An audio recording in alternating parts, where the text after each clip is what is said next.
Hey guys, it's Sarah here. I am just going to quickly go over my methods on how to get the cut from Dany's coat from the episode where she's wearing that really neat fur coat. So I'm just going to quickly go over two different methods. We're going to use a trimmer and we're going to use scissors, and then we're going to quickly go over different types of fur and a little cheat I found for the side pieces. This is a really short faux fur I got at Joann's. It's really short, and as you can see, it sheds easy, as does all faux fur, and it's got real little hairs and it's not very dense.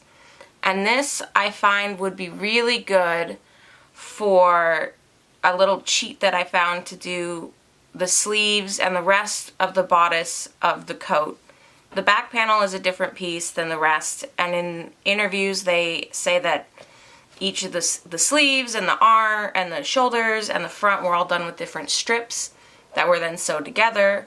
And if you don't have that kind of time, I kind of found something that gives you the same kind of effect. That's a lot simpler. So that's what we'll be using this for.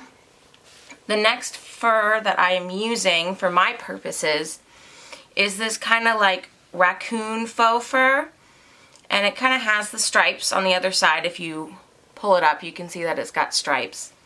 I found with this fur, for my purposes it does what I want it to do, but it's a medium length, it's kind of a little bit coarser, and it's got a white underbelly. So it's kind of got that undercoat that's white, and it's not dyed all the way to the bottom like this longer one is, how this is dyed all the way down. So essentially what you'd want to do if you're going to do this is you're going to want to find one that doesn't have a white back, or if you are looking for the white back, then do the white back. But you want something that's dyed all the way down to the roots where it's laced into this fabric backing. And that's how you can tell mainly the biggest difference between real and fake fur is that the back is done on a fabric and the real is a hide, and that's going to be a different texture. Completely different. You'll know right away if you're dealing with real fur or fake fur. And sometimes good faux furs or fake furs have the hide back. So that's the biggest difference between fake and real. So for this, we're just using fake, which I do believe the costume designer said that it was fake, and part of it was real rabbit fur. So that's really up to you if you want to use it. So this is a medium length, and this is a long length. The long length is a good one. I prefer working with the medium length because it's easier to work with. The long fur, you need to be extra careful that you get everything straight when you cut, either if you're using trimmers or scissors. So I am going to work with the medium one first instead of the long. So I found that with standard clippers, you don't get a clean line. So I have gone and got myself a T outliner, which looks like this in this box.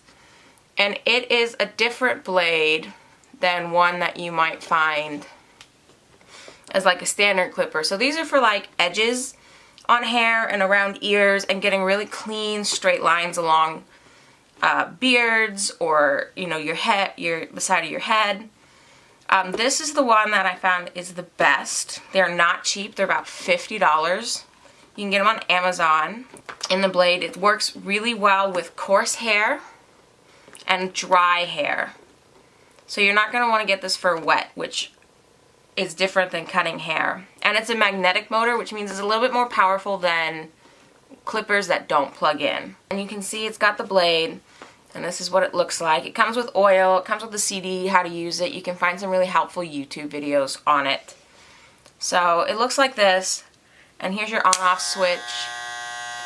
It's not very loud. It's pretty nice. I like using it. So we're going to do this method first. So what we're going to do, I'm going to eyeball how to do the chevrons. So you're going to turn it on, and you're going to hold it in your hand this way.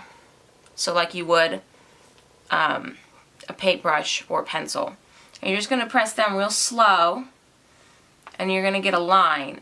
And the trick is to get those to stand up is you're going to want to have to work from the top down. Because if you work from the bottom up, you're going to flatten everything. It's going to be hard to clean up, which you'll see in a second. So you want to work from the top down, and you want to press all the way down until you get into the faux fur backing. And you don't want to wiggle around and make a big line. You just want it to be one straight line. So you're just going to keep adding pressure.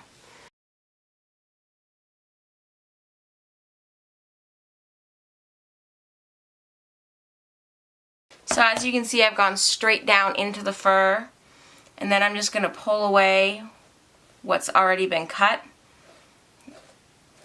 And as you can see, it leaves us with a nice straight line. It gives us a nice straight line and goes all the way down. And if you don't see a straight line, you can always go back in. And you just want to keep going all the way down until you get to the bottom.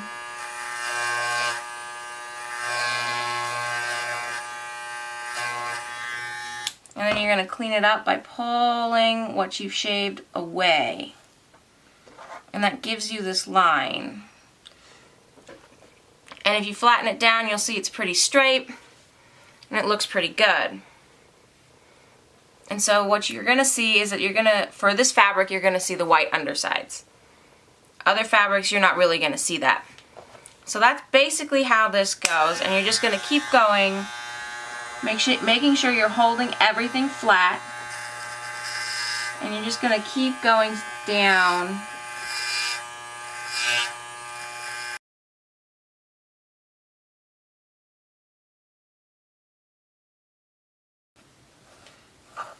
And obviously, the wider your chevrons, the more it'll have the fluff, the less it'll be, just white.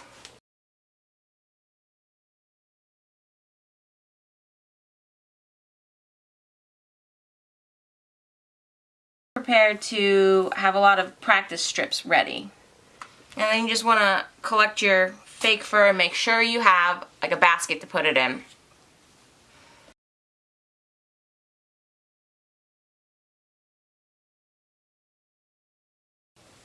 And then I find a lot of the times I may have to go back in with scissors and cut what I didn't get, give it nice and straight. And you just want to keep brushing down so you can keep getting a nice straight line across, like that.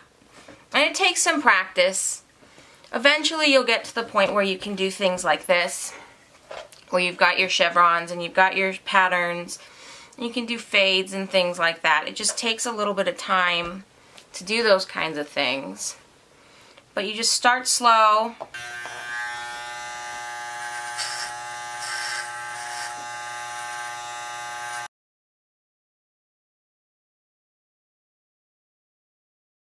So those are the ways to do it with the clippers. Now with the scissors, I suggest you use a really sharp, small scissor, and essentially you're not going to have the same amount of control as you would with the trimmers, but if you don't want to spend the $50 or so from Amazon to get this, I totally understand. And this is the way you do it with the scissors. So you just want to take your fur, lay it flat, and again, working from top to bottom, you're going to take your scissors and you're just going to go straight. Now if you're going to use scissors, I suggest that you use this method of using tailor's chalk to make sure your lines go straight, because it's much easier to not get a straight cut from scissors.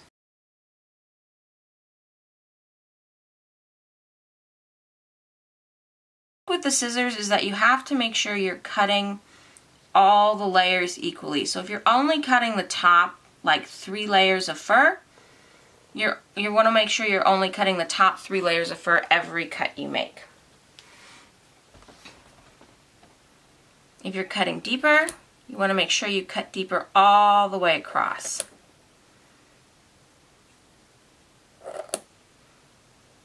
And this process is also slow.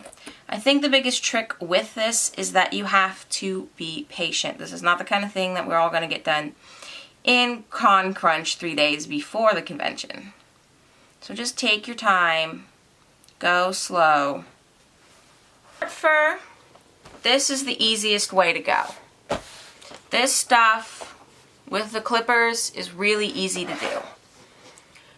So on Dani's sleeves, she has this kind of triangle-esque pattern. It comes up and does a point and comes down. This would be really great for that with clippers. I will show you how to do that. You're gonna want to go with the fur going facing towards you.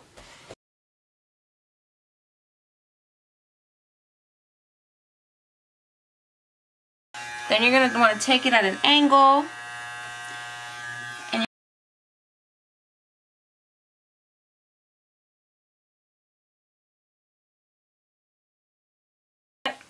And you have those marks she has on the sleeves. This is a quicker way. You can back this with something dark, or you can just fill in these edges with a cord or rhinestone or something, whatever you want to fill it in with to give it the emphasis. But essentially, that is what it is, and good luck.